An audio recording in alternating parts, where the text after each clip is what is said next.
China is easily our biggest trading partner, coal, iron ore.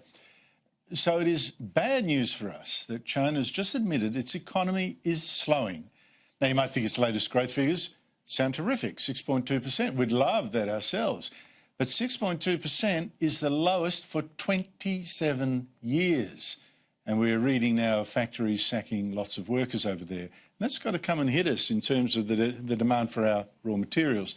Now, Donald Trump, US President, is claiming credit for this low figure, saying the slump was caused by the trade war that he started with China to punish it for its tariff protections, its stealing of American copyright, stealing of inventions. And he tweeted that the United States' new tariffs on Chinese imports are having a major effect on companies wanting now to leave China for non-tariff countries. Thousands of companies, he said, are leaving. Joining me is the panel, Senator Pauline Hanson, One Nation leader, and Senator James Patterson of the Liberals. James, should we be blaming Donald Trump for this trade war and the risks it causes to our economy, or should we be forgiving him? Andrew, trade is not a zero-sum game. If another country is growing well, it doesn't come at our expense. In fact, the opposite.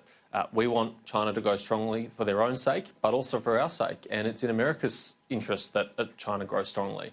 No country has ever taxed its way into prosperity, but that's what a tariff is. It is a tax on your domestic consumers. So, like the government has been saying for a long time, we hope this dispute de-escalates quickly in our interest and the interests of the world. Of course, though, he's responding to Chinese tariffs in the first place, it seems. Pauline, just more news to worry us that the economy there seems to be more risks to our future than possible sunshine. Well, that may be the case. It depends on how you look at it. See, Andrew, I'm not for getting rid of our tariffs. I believe that by getting rid of tariffs, free trade worldwide, we've destroyed our own industries and manufacturing. Where's our car industry? Where's our white goods industry? Where's our clothing, footwear industry that provided jobs in Australia? Because we got rid of tariffs, we're now bringing in this cheap rubbish from overseas, China and India, other countries, and we destroyed our own industries. Donald Trump has put the tariffs on in his country. What has he done? He's actually boosted his own economy by actually producing the jobs and the industries and manufacturing that's giving jobs to Americans. So the fact is that the Lima Declaration that we agreed to in the 1970s was to sell third world countries our raw materials and we'd buy back the finished products. And hence, we've destroyed our own industries and manufacturing. So I'm for put tariffs on, protect our industries, start up our industries and manufacturing again, produce jobs in Australia for Australians. You on board on that one, James? Absolutely not, and the economic data contradicts that every day of the week. There are more Australians employed today than there ever have been in our history, and one of the reasons for that is because of the amazing success that we've had on the free trade front. The free trade agreement secured under this government in the last decade alone has added hundreds of thousands of jobs to our economy and incredible prosperity for us as Australians, because it opens up export opportunities for our employers here domestically and it makes goods more cheap for consumers. It's a win-win. But Pauline, James, this is the thing. In the 1960s, in the 1960s we had 2.6% unemployment in the 1960s. What is it now, James? 5%? All right, you keep bringing in students into the country, over 500,000 last year. Over 500,000 students taking jobs from Australians. You're bringing in foreign workers into Australia, you know, and you haven't looked after the workers here in Australia. Where's our industries and manufacturing? You keep pushing people to further education. They shouldn't have to go on to further education. We need jobs for the people who are not academically minded instead of throwing them on the scrap heap, which your government is doing, that we need to provide jobs for those Australians out there in industries and manufacturing, producing goods at quality, not the cheap rubbish that we see coming into the country from China and from India. Throw away. James, I'm totally on board. Products. I'm totally on board. Actually, I'm totally on board the free trade bandwagon in theory, because obviously What someone else produces cheaply, we can then get cheaply. What we produce cheaply, they get cheaply, and we both are better off. But to pick up a point that Pauline made there, one thing about this has been our cost of labour. We're priced out of it. And the jobs that have gone tend to be blue-collar jobs. And I do worry about the lack of blue-collar jobs for people that prefer to work with their hands, you know, heavy industry, all that kind of stuff. That's got to be of some concern. Andrew, we're coming up to almost 30 years of unbroken economic growth. It is a world record. No other country comes close. And there's no way we would have achieved that if we went back to the past of a closed economy. When Australia had a closed economy, we were a much poorer country. Many fewer people were employed. The quality of goods that we were able to purchase were seriously inferior and much more narrow in range. Our prosperity today is greater than it ever has been. And yeah, but the blue-collar jobs, that's the only thing. To our free trade. Look, Andrew, that's absolutely a concern, but the fact that there are more Australians employed today than there ever were before is evidence of that. I don't think that any job is inherently more valuable or less valued than another one. Except, of course, you know, that's a product in part of the huge immigration intake we've put on. As Pauline says, the inflation rate's gone up, not 5%, Pauline, 5.2 now. So I don't know if that's a great sign. But listen, I want to switch topic. Pauline, on June 11, right, so more than a month ago, the ABC's The Drum mocked you for suggesting schemes for developing Australians. And then it smeared you. Here are the parts I'm referring to. So you get this kind of deal-making that gets done with Pauline Hanson demanding all those really rational things. Yeah, we'll talk about that in a moment. She won't get them for $25 billion, I can promise. It's going to cost much more than that. Pauline Hanson was sentenced to 3 years jail for electoral fraud. Look at everything that happened with One Nation that is morally questionable, and you go, why are they not falling on their swords? Pauline, I'm astonished that no one on that panel corrected that statement.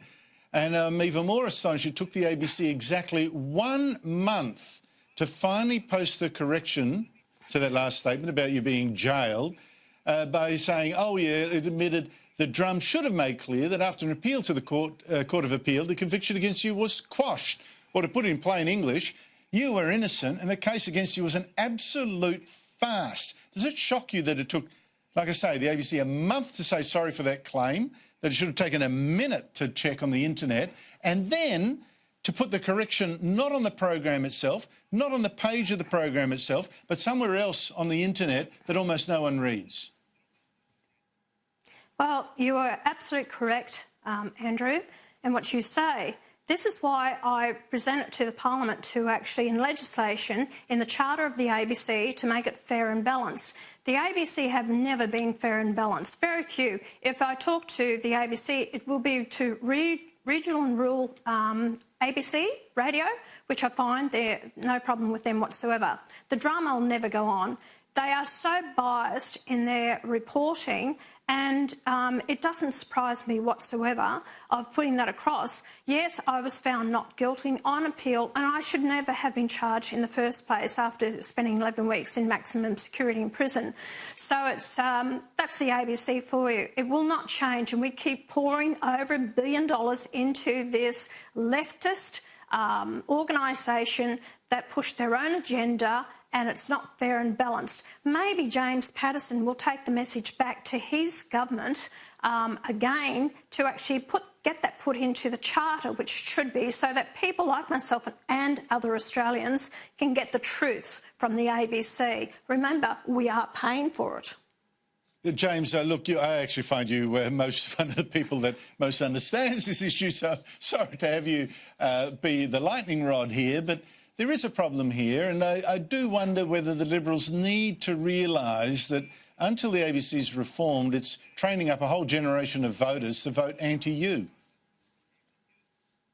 Believe it or not, Andrew, I actually got my start in the media appearing on the Drum panel many years ago, and in my naive youth, I used to defend the Drum as one of the programs on the ABC that made at least a token effort to include different perspectives. But it has long since become completely unwatchable.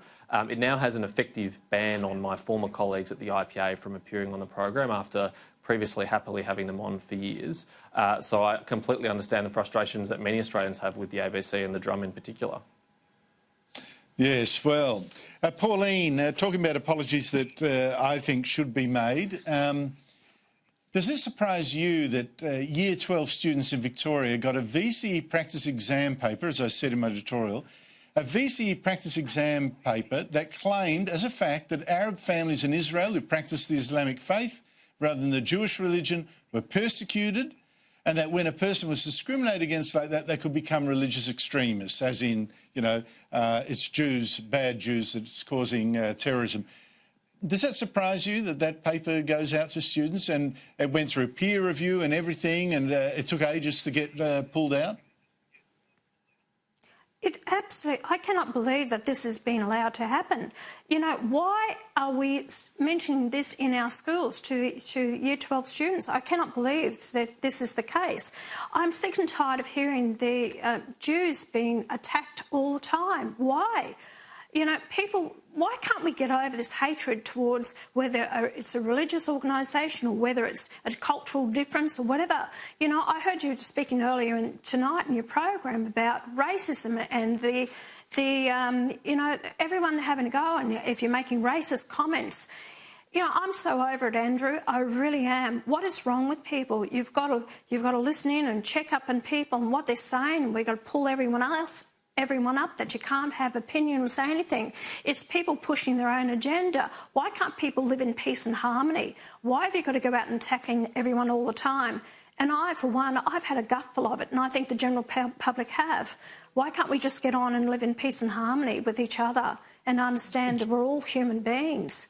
Yeah, well, look, I agree, although I kind of like debate. That's how you get to some truth. But, James, this is not a debate. This is saying it's a fact that basically blame Jews. I mean, how does a paper like that get out in front of VCE kids? I have no idea, Andrew. It's profoundly disturbing that anyone thought that that was an appropriate question to put on an exam for students, and that it was an accurate representation of the Israel-Palestine conflict. I mean, it shouldn't need to be said, but let's get to the heart of it. Israel is not the reason that we have anti-Semitism in this world. Israel is the answer to anti-Semitism in this world. All racism is evil, but anti-Semitism is one of the oldest, deepest sicknesses of humanity, and not just in the Holocaust, but throughout history, Jews have been persecuted because of their beliefs. So it's completely understandable why Jews feel comfort and security in having a Jewish state, a strong Jewish state in Israel. And the fact that students, high school students, are being taught a libelous version of that story is a disturbing thing. I think so too. Pauline, talking about some of the words getting thrown around, the abuse. Climbing Uluru is going to be permanently banned in October, supposedly for cultural or religious reasons. And Labor frontbencher Linda Burney criticised you this week for opposing that ban. Here she is this week. Have a listen. Pauline Hanson has just shown her ignorance again. You wouldn't have people clambering over St Mary's Cathedral. Does that argument change your mind? Not at all. She's the one who's ignorant. Actually, Paddy Uluru, who was the traditional owner of and the elder of it, in the 1970s said he's got no problem with tourists climbing the rock. If they're stupid enough to do it, let them go for it. He said it wasn't about the rock. He said it was the secret and the sacredness was to do with the land. Now you have people like the Aboriginals want to close down the beach over in Western Australia. They want to shut down other areas in Australia. You know what? This land belongs to all Australians that are here, regardless whether you're born here, whether you're Indigenous or whether you have migrated here. Everything about this country, the iconic rock, the beaches, the land, the national parks, it belongs to all Australians. I'm sick and tired of the segregation that because you're Indigenous and for cultural beliefs and reasons, no Aboriginal born on the same day and date and time as me has more right to this land than anyone else. Because we have to live in harmony. I'm sick of the diversity that is actually happening. Pauline Hanson, Correct. James Patterson. I am Indigenous to this James, land. I'm letting you off the hook because we're out of time. Pauline Hanson, James Patterson, thanks for your time.